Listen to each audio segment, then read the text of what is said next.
As Brumas de Avalon, A Senhora da Magia, Livro 1, Capítulo 18.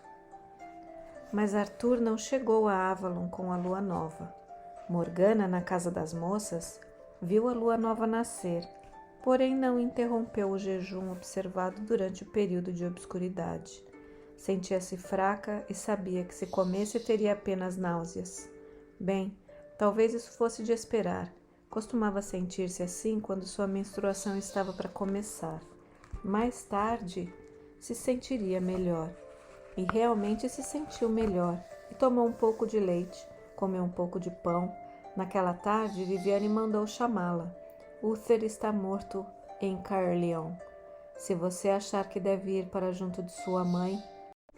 Durante um curto momento, Morgana examinou essa possibilidade, mas acabou por sacudir a cabeça numa negativa. Eu não gostava de Uther, e Igraine sabe muito bem disso. Que a deusa permita que alguns de seus padres conselheiros a consolem melhor do que eu.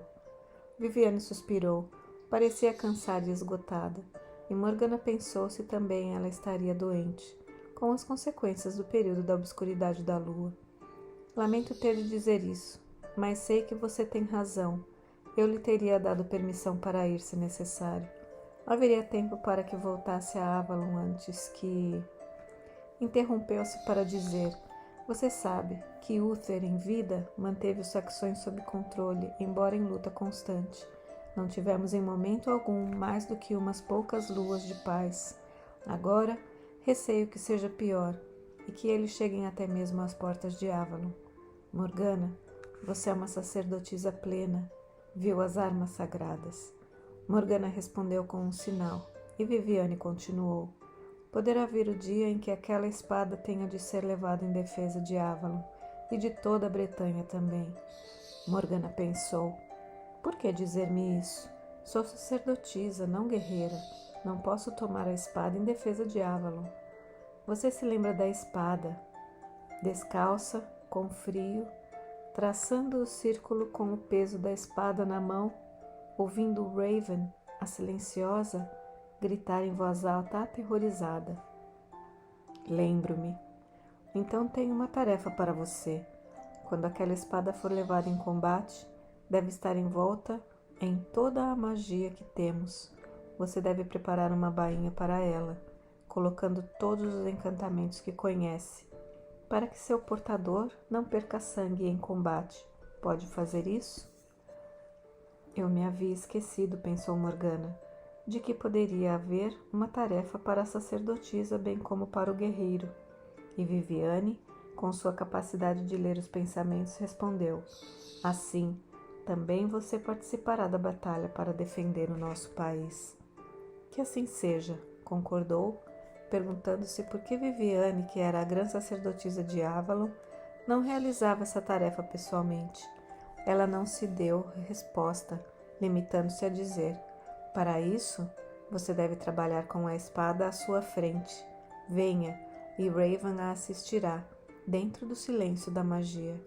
Embora procurasse recordar-se de que era apenas um veículo do poder, e não o poder em si, que este vinha da deusa, Morgana ainda era bastante jovem para sentir-se exaltada quando a levaram em silêncio ao local secreto, onde esses trabalhos eram feitos, e cercada por sacerdotisas que deviam prever todas as suas necessidades, a fim de que não rompesse o silêncio imprescindível para reunir as forças necessárias à conjuração dos encantamentos. A espada foi colocada sobre um pano de linho à sua frente. Ao lado dela, o cálice de bordas finas, feito de prata, com um fio de ouro na beirada. Estava cheio de água do poço sagrado, não para ser bebida.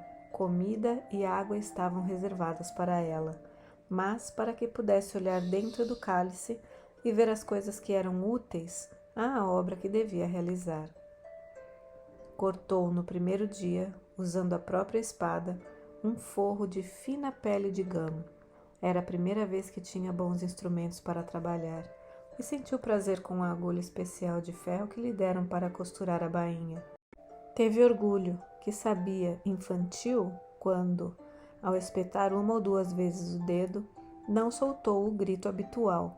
Não se privou de uma sensação de puro prazer quando lhe foi mostrado o veludo do mais escuro vermelho, sem preço e tinto com as tintas que, segundo lhe haviam contado certa vez, custavam por uma onça, dinheiro mais do que suficiente para se comprar uma vila e se contratar homens que trabalhassem nas suas terras durante um ano.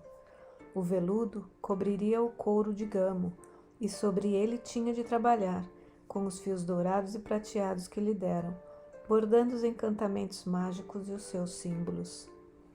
Passou o primeiro dia dando forma à bainha, com o couro de gamo e ao veludo que a cobriria, e antes de adormecer, mergulhada numa meditação profunda sobre o que devia fazer, quase em transe, ela fez um pequeno corte no braço, deixando seu sangue cair sobre o couro do gamo.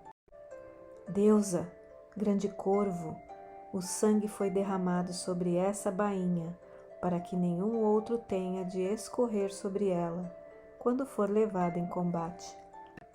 Dormiu bem, sonhando que estava sentada no alto de um morro que dominava toda a Bretanha e costurava encantamentos, tecendo-os como uma luz invisível, na estrutura da própria terra. Abaixo dela o gamo-rei corria, e um homem subiu o morro, andou em sua direção e tirou-lhe a espada da mão. Acordou com um sobressalto pensando: Arthur, é Arthur que levará a espada, ele é o filho do Pedragon. E deitada em meio às trevas, pensou que teria sido essa a razão de sua escolha para fazer a bainha mágica da espada que ele levaria como símbolo de todo o seu povo. Fora Arthur que derramara o sangue de sua virgindade, e era ela também da linhagem sagrada de Avalon, que devia fazer a bainha encantada para sua segurança, a fim de proteger o sangue real. Durante todo aquele dia, em silêncio, ela trabalhou olhando o cálice, deixando as imagens surgirem, parando de quando em vez para esperar a inspiração que lhe vinha na meditação. Bordou uma lua de cornos, de modo que a deusa sempre vigiasse a espada e protegesse o sangue sagrado de Avalon. Estava tão envolvida pelo silêncio mágico que todos os objetos sobre os quais seus olhos pousavam, todos os movimentos de suas mãos sagradas transformaram-se em poder para o encantamento. Por vezes, era como se uma luz visível seguisse os seus dedos, enquanto bordava uma lua de cornos, depois de uma lua cheia e depois a lua minguante, como todas as coisas deviam se seguir como nas estações. Assim, como sabia que um grande rei da Bretanha teria de governar esta terra cristã, e que quando os primeiros seguidores do Cristo chegaram à Bretanha, haviam procurado os druidas. Trabalhou um símbolo do cristianismo e dos druidas em amizade, a cruz dentro do círculo com 3 asas. Colocou no veludo vermelho os signos dos elementos mágicos da terra, ar, água e fogo, e depois a imagem da copa de bordas baixas que estava à sua frente, na qual as visões se mexiam e entrelaçavam, surgindo e desaparecendo do meio das trevas, o bastão e a escudela da terra, a serpente curadora e as asas da sabedoria, e a flamejante espada do poder. Houve momentos em que parecia que a agulha e o fio movimentavam-se em meio à sua própria carne, à carne da terra, furando terra e céu, e o seu próprio sangue e corpo. Signo sobre signo, e símbolo sobre símbolo, cada qual marcado com o seu sangue e com a água do poço sagrado. Trabalhou durante 3 dias, dormindo pouco, comendo apenas alguns pedaços de frutas secas, bebendo somente a água do poço. Houve momentos nos quais, a uma grande distância na sua própria mente, pareceu ver seus dedos trabalhando sem nenhuma vontade consciente. Os encantamentos tomando forma sozinhos, carne e osso da terra, sangue da sua virgindade, força do gamo-rei que havia morrido e dado ao seu sangue para que o campeão pudesse não morrer. Terminou ao anoitecer no 3º dia, cada centímetro da bainha, coberto com símbolos entrelaçados, alguns dos quais nem ela mesma reconhecia. Tinham vindo, sem dúvida, diretamente da mão da deusa, por intermédio de suas mãos. Ergueu-a, colocou dentro da espada, sopesou-a nas mãos e depois disse em voz alta, rompendo o silêncio ritual: está feita. Agora que a longa tensão terminava, tinha consciência de que estava exausta, abalada e doente. O uso ritual e prolongado da visão podia causar isso. Interrompera também a sua menstruação, sem dúvida, que vinha habitualmente durante a lua nova. Dizia-se que isso trazia sorte, e as sacerdotisas separavam-se dessa ocasião para partilharem do seu poder.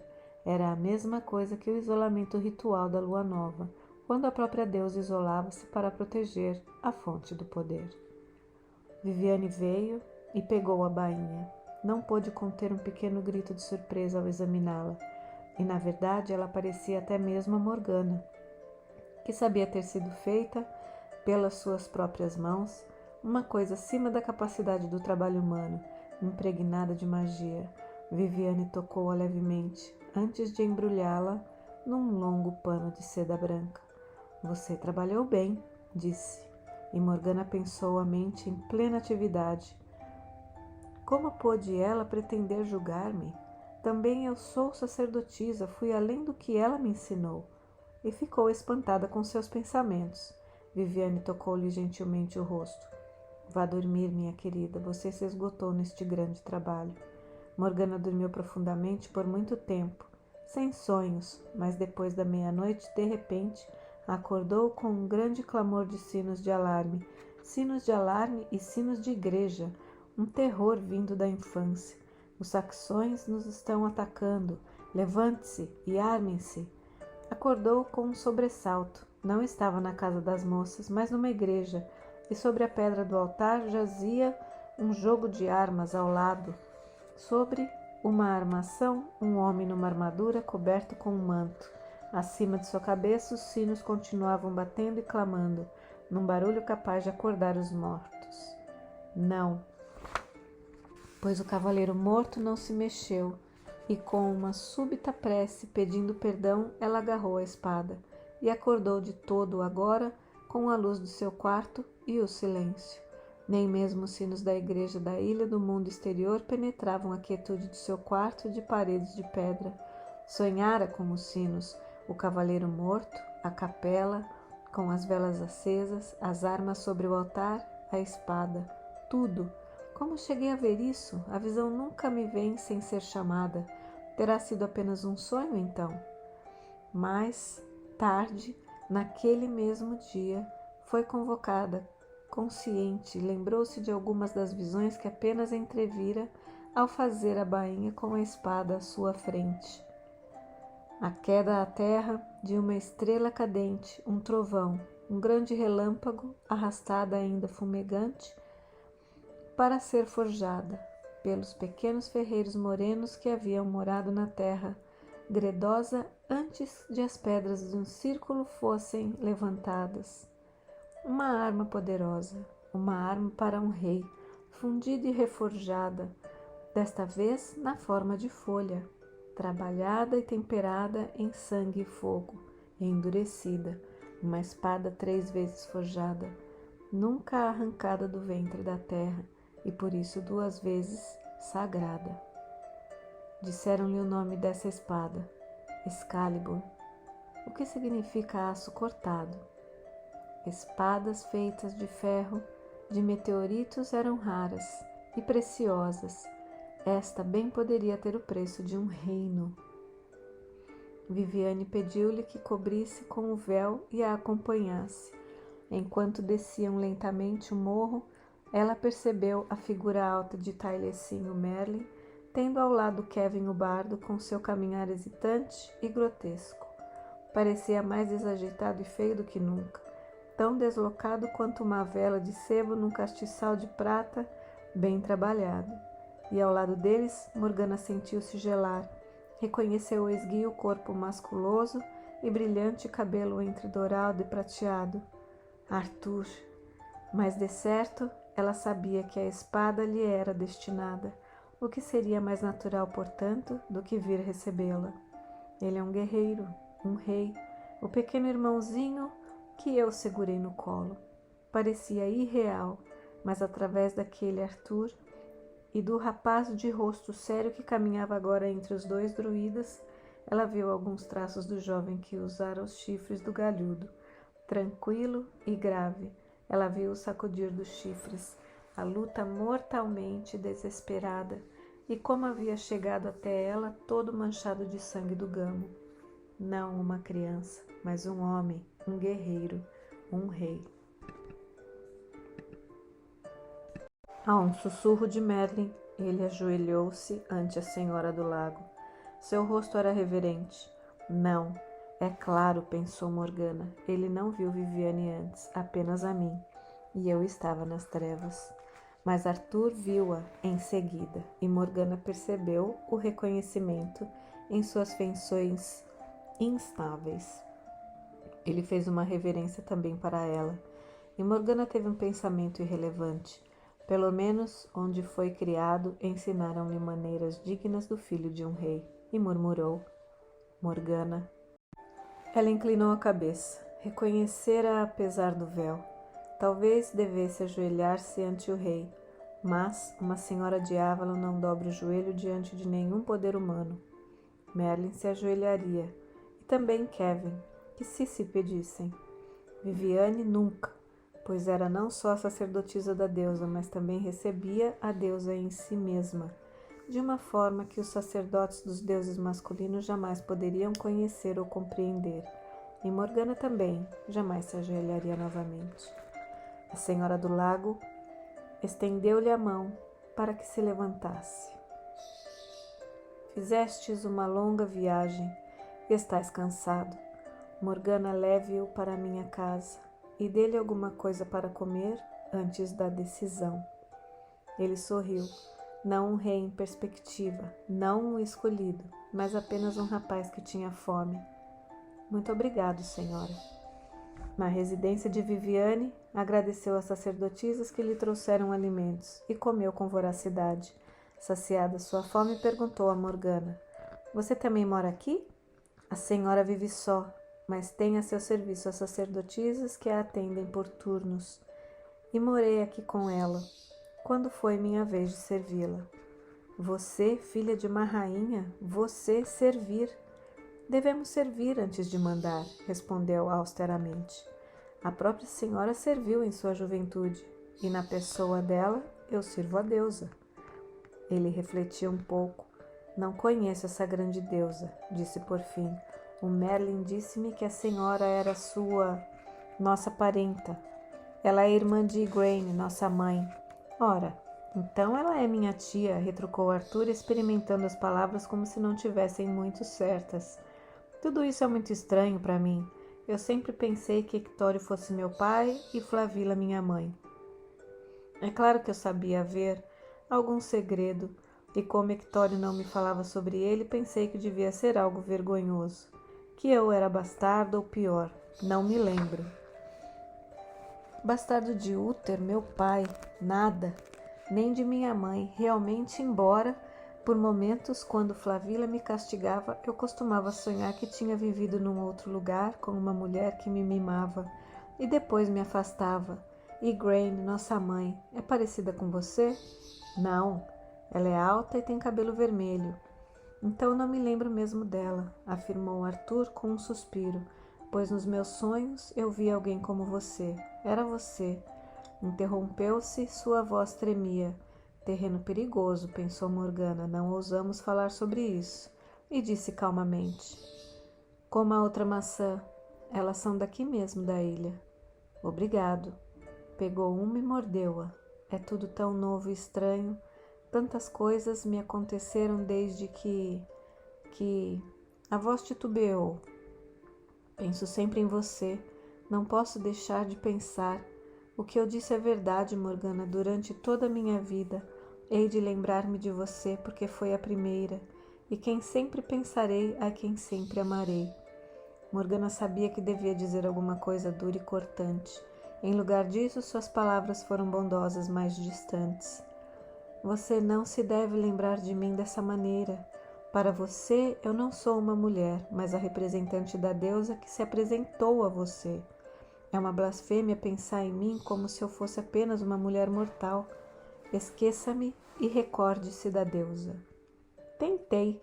Ele interrompeu-se, fechando os punhos, e continuou muito sério.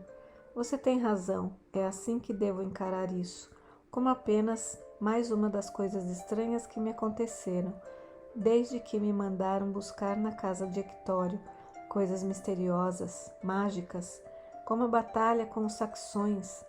Estendeu o braço, suspendendo a túnica para mostrar uma atadura fortemente impregnada de resina de pinho já escurecida.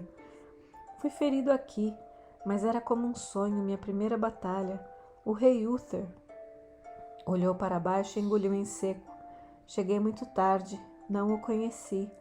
Ele estava exposto na igreja e o vi morto, com as armas sobre o altar. Disseram-me que, segundo o costume, quando um cavaleiro corajoso morre, suas armas devem passar o velório com ele. E então ainda, quando o padre estava cantando o Nunc Dimittis, todos os sinos tocaram o alarme. Houve um ataque dos saxões. Os vigias correram até a igreja, arrancaram as cordas dos sinos das mãos do monge, que estava dobrando finados, para tocarem o alarme. Todos os homens do rei apanharam suas armas e correram para fora. Eu não tinha espada, apenas minha adaga, e arranquei uma lança de um dos soldados. Minha primeira batalha, pensei, mas então Cai, meu irmão de criação Cai, filho de Hectório, contou-me que havia deixado a espada em casa e corri para buscá-la. Eu sabia que era um pretexto dele para afastar-me da batalha. Cai e meu pai adotivo diziam que eu ainda não estava preparado para o batismo de sangue. Assim, em lugar de correr de volta para casa, fui à igreja, apanhei a espada do rei que estava sobre a pedra do altar. Bem, continuou procurando justificar-se. Ele lutou contra os saxões durante 20 anos com aquela espada e certamente gostaria de vê-la novamente em ação, em lugar de estar ali inútil sobre uma velha pedra. Corri e ia entregá-la a Cai quando nós estávamos organizando contra o ataque. Mas vi Merlin e ele disse na voz mais sonora que já ouvi: "Onde você arranjou essa espada, menino?" Fiquei furioso porque ele me chamou de menino, depois do que eu fizera na Ilha do Dragão, e respondi-lhe que era uma espada para lutar contra os saxões, e não para ficar em cima de velhas pedras. Hectório chegou, viu-me com a espada na mão, e ele e Cai ajoelharam-se na minha frente. Veja só, tive uma sensação estranha e perguntei: "Pai, por que se ajoelha? Por que faz meu irmão ajoelhar-se desse modo? Levantem-se, é horrível." Foi quando Merlin disse naquela voz impressionante: "Ele é o rei. Está certo que tem a espada." Nesse momento, os saxões chegaram à muralha. Ouvimos suas trombetas e não houve tempo de falar de qualquer outra coisa. Cai agarrou a lança e eu segurei firme a espada e fomos. Não me recordo de muita coisa sobre a batalha. Suponho que isso acontece. Cai foi seriamente ferido na perna. Depois, enquanto Merlin fazia um curativo em meu braço, disse-me quem realmente era, isto é, quem havia sido meu pai. Em seguida, Hectório veio e ajoelhou-se, dizendo que seria um bom rei. Para mim, como havia sido para o meu pai e para Ambrósio, fiquei tão constrangido. A única coisa que me pediu foi que fizesse de Cai meu camarista, quando tivesse uma corte. E é claro que respondi afirmativamente, dizendo que teria satisfação, pois afinal de contas ele é meu irmão, sempre pensei nele como num irmão. Houve muito murmúrio sobre a espada, mas o Merlin disse a todos os reis que o destino me fizera apanhá-la, e eles ouviram-no com respeito.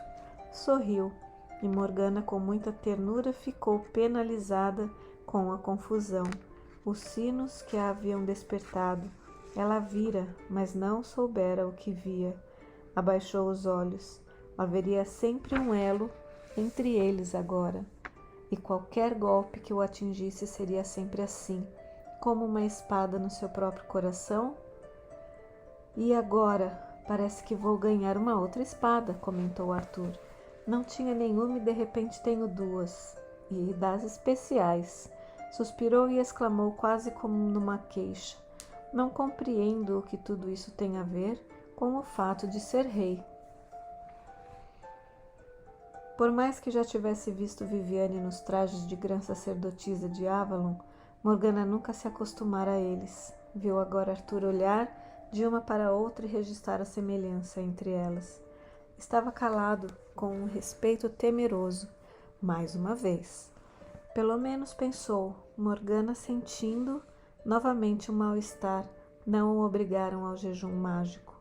Talvez ela devesse ter comido com ele, mas a ideia de comer dava-lhe náuseas. Um trabalho prolongado de magia pode provocar isso, não sendo, portanto, de admirar que Viviane estivesse tão envelhecida.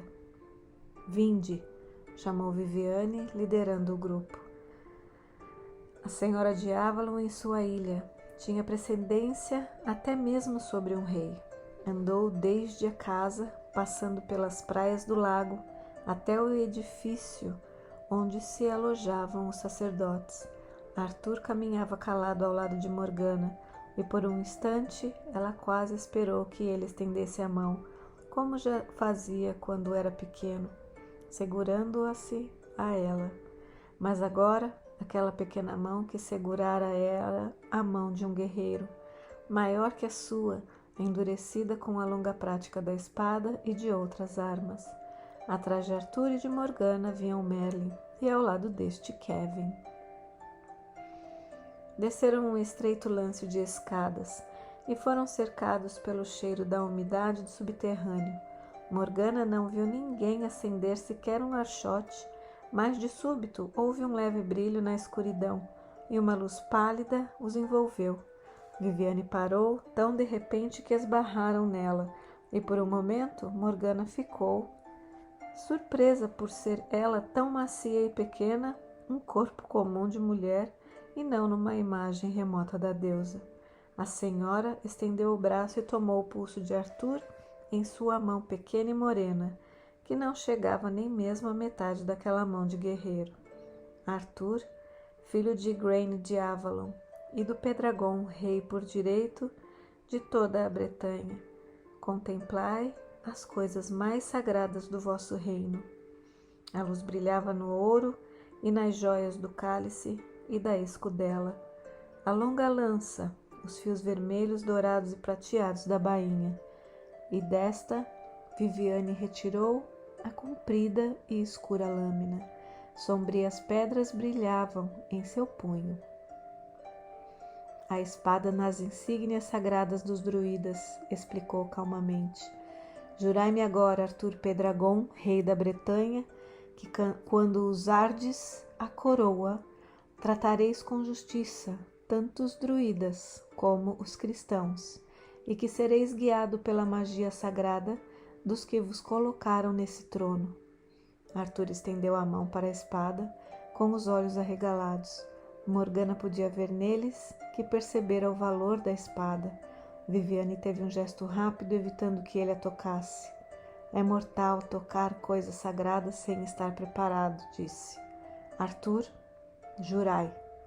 Com esta espada em vossa mão não haverá chefe ou rei, pagão ou cristão, que se vos oponha, mas esta espada não se destina a um rei que ouça apenas os padres cristãos. Se não jurardes, podeis partir agora levando as armas que vos deram os vossos seguidores cristãos, e o povo que se volta para Avalon, buscando sua orientação, só vos seguirá se assim ordenarmos. Ou preferis jurar e ter a fidelidade desse povo por meio das armas sagradas de Avalon? Escolhei, Arthur. Ele olhou-a fixamente, franzindo um pouco a testa, a luz pálida brilhando em seus cabelos que pareciam quase brancos, e disse: só pode haver um governante nesta terra. Eu não devo ser governado por Avalon. Nem deveis ser governado pelos padres que fariam de vós um peão do seu Deus morto, redarguiu Viviane ainda com tranquilidade. Mas não vos pressionaremos. escolhei se ficais ou não com esta espada, ou recusai-a e governai em vosso próprio nome, desprezando a ajuda dos velhos deuses. Morgana sentiu que essas palavras haviam produzido efeito, provocando a lembrança do dia em que ele correra entre os gamos e os velhos deuses lhe deram a vitória, sendo aclamado por aqueles povos os primeiros a fazê-lo. Disse imediatamente: Deus me proíba de desprezar, e parou engolindo em seco. O que devo jurar, senhora?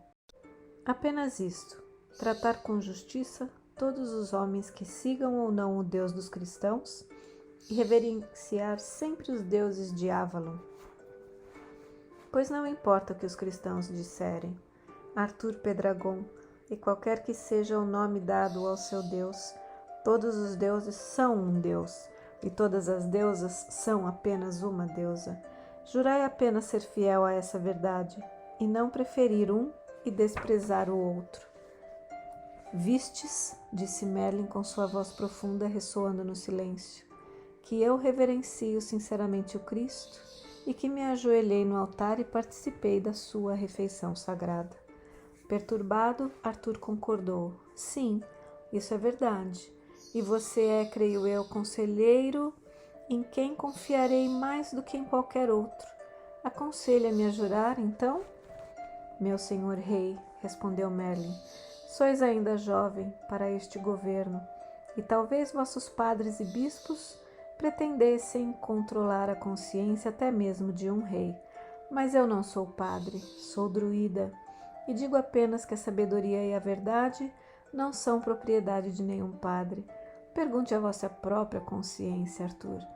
Se seria errado jurar, tratar com justiça todos os homens e qualquer que seja o Deus que adorem, em lugar de jurar fidelidade a um Deus apenas. Arthur disse com tranquilidade: Então eu juro, e levo a espada. Ajoelhai-vos, pediu Viviane, para mostrar que o rei é apenas um homem e uma sacerdotisa é mesmo uma grã sacerdotisa, é apenas uma mulher, mas que os deuses estão todos acima de nós. Arthur ajoelhou-se. A luz em seu cabelo claro, pensou Morgana, semelhava-se a uma coroa. Viviane colocou a espada na mão dele, que se fechou sobre o punho. Respirou profundamente. Levai a espada, meu rei, e usai-a para a justiça. Essa espada não foi feita de ferro arrancado do corpo da terra. Nossa mãe é sagrada, forjada de metal que caiu dos céus. Há tanto tempo que nem mesmo a tradição dos druidas tem uma contagem exata do tempo, pois foi forjada antes que houvesse druidas nessas terras. Arthur levantou-se, a espada na mão. Do que gostais mais, da espada ou da bainha? Perguntou Viviane. Arthur olhou com admiração a bainha, ricamente trabalhada, mas respondeu: Sou um guerreiro, minha senhora. A bainha é bela, mas gosto mais da espada. Mesmo assim, tende sempre a bainha junto de vós. Foi feita com a magia de Avalon. Enquanto tiverdes a bainha, mesmo se fordes ferido, não sangrareis bastante para que vossa vida fique em risco. Ela foi feita com encantamento de sangue. É algo raro, precioso e mágico. Ele sorriu e comentou quase rindo, com o fim da prolongada tensão. Eu deveria tê-la quando recebi esta ferida contra os saxões, pois sangrei como um carneiro no matadouro. Não éreis ainda rei, senhor, mas agora a bainha mágica vos protegerá. Mesmo assim, meu rei, sugeriu a voz melodiosa de Kevin, o bardo, atrás da sombra de Merlin. Pois mais que confieis na bainha, aconselho-vos a contratar mestres de armas e nunca parar de praticar com as armas. Arthur deu um riso satisfeito, enquanto colocava a espada e a bainha na cintura. Disso não tenho dúvida. Meu pai adotivo fez-me aprender a ler com um velho padre que lia para mim nos evangelhos como o diabo tentou o Senhor Jesus, dizendo-lhe que Deus lhe dera os anjos para o protegerem, e Jesus respondeu que não se devia tentar a Deus. E um rei é apenas de carne e osso.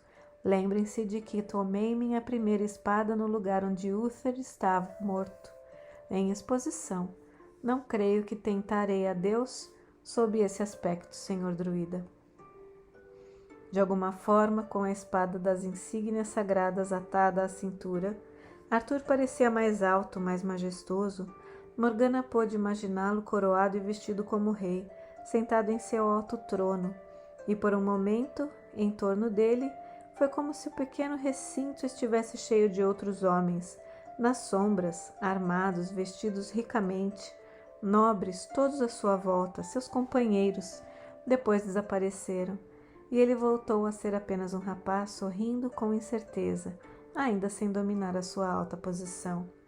Voltaram-se e deixaram a capela subterrânea. Antes, porém, de saírem totalmente da sala, Arthur deteve-se um momento para admirar as outras insígnias que estavam nas sombras. Sua insegurança podia ter sido percebida no rosto, com a pergunta quase visível: terei agido bem? Estarei blasfemando contra o Deus que aprendi a adorar como sendo o único? A voz de Merlin soou grave e gentil. Sabeis qual o meu mais caro desejo, meu senhor e rei? Qual, senhor Merlin? Que um dia, não agora, pois a terra ainda não está preparada para isso, nem o estão os que seguem o Cristo, mas que um dia druidas e padres adorem juntos, que dentro de sua grande igreja e sua Eucaristia sagrada seja celebrada com aquele cálice e o prato lá embaixo, para guardar o pão e o vinho, como símbolo de que todos os deuses são um só. Arthur fez o sinal da cruz e sussurrou: Amém, senhor Merlin, e que o Santo Jesus torne isso possível algum dia nestas ilhas. Morgana sentiu um comichão subir e descer seus antebraços e ouviu-se dizer sem saber que falava até que a visão expressou-se através dela. Esse dia virá, Arthur, mas não como pensais. Tende cautela quanto à maneira pela qual fareis esse dia acontecer, pois pode ser um sinal de que a vossa obra está concluída. Arthur respondeu numa voz rouca: Se tal dia vier a acontecer, senhora, então realmente será para mim um sinal de que concluí a tarefa para a qual subi ao trono e estarei satisfeito que assim seja. Cuidado com o que dizeis, advertiu Merlin muito suavemente, pois na verdade as palavras que falamos lançam as sombras do que virá, e dizendo-as, fazemos com que se tornem realidade, senhor meu rei. Morgana pestanejou quando saíram à luz do sol. Oscilou e Kevin estendeu a mão para ampará-la. Está doente, senhora? Ela sacudiu a cabeça com impaciência, desejando que a névoa em seus olhos desaparecesse. Arthur olhou-a perturbado, mas estavam então todos à luz do sol, e sua mente voltou aos assuntos imediatos. Devo ser coroado em Glantzbury, na Ilha dos Padres. Se lhe for possível deixar Avalon, senhora, estará presente? Viviane sorriu-lhe e respondeu: Creio que não, mas Merlin irá convosco, e Morgana verá a vossa coroação, se assim o desejar, e creio que deseja. Acrescentou a moça, ficou pensando por que a senhora dizia isso, e por que sorria. Morgana, minha filha, você os acompanhará na barca? Morgana inclinou a cabeça. Ficou na proa, quando a barca partiu na direção da costa, levando apenas Arthur e Merlin, e quando se aproximou do ponto de chegada, viu vários homens armados à espera dele. Percebeu o medo de seus olhos quando o barco coberto de Avalon apareceu de súbito em meio à bruma, e ela reconheceu um dos cavaleiros. Lancelot não mudara desde aquele dia. Há 2 anos, apenas estava mais alto, mais belo, ricamente vestido de vermelho escuro, levando espada e escudo. Ele também a reconheceu e fez uma reverência. Minha prima? Você conhece minha irmã, a senhora Morgana, duquesa da Cornualha, sacerdotisa de Avalon? Morgana, este é o meu mais caro amigo, meu primo. Aliás, nosso primo. Já nos conhecemos. Lancelot curvou-se sobre a mão dela, e em meio ao mal-estar que experimentou, Morgana sentiu um súbito retorno daquele anseio que nunca a abandonaria realmente. Ele e eu fomos feitos um para o outro. Eu devia ter tido a coragem naquele dia, embora isso significasse o rompimento de um voto, e podia notar pelo olhar dele que também Lancelot se lembrava, pela ternura com que lhe tocou a mão. E então suspirou, levantou os olhos e foi apresentado aos outros. Meu irmão de criação Cai. Era um rapaz alto, moreno, romano, até a medula, e Morgana adivinhou, quando ele falava com Arthur, com deferência e afeição, que ali um novo rei tinha realmente 2 chefes fortes para comandar os seus exércitos. Os outros cavaleiros foram apresentados como Bedwyr, Lucan e Balin, nome que fez Morgana e Merlin também levantar os olhos com surpresa. Era o irmão de criação do filho mais velho de Viviane, Balan. Ele tinha os cabelos louros, ombros largos, vestia-se mal, mas movia-se tão graciosamente quanto o seu meio-irmão Lancelot. Sua roupa era pobre, mas suas armas e armadura estavam brilhantes e conservadas, e pareciam bastante usadas. Morgana sentiu-se contente de deixar Arthur entre seus cavaleiros. Antes, porém, ele tomou-lhe a mão e levou aos lábios, cerimoniosamente. Venha, minha coração, se puder, minha irmã.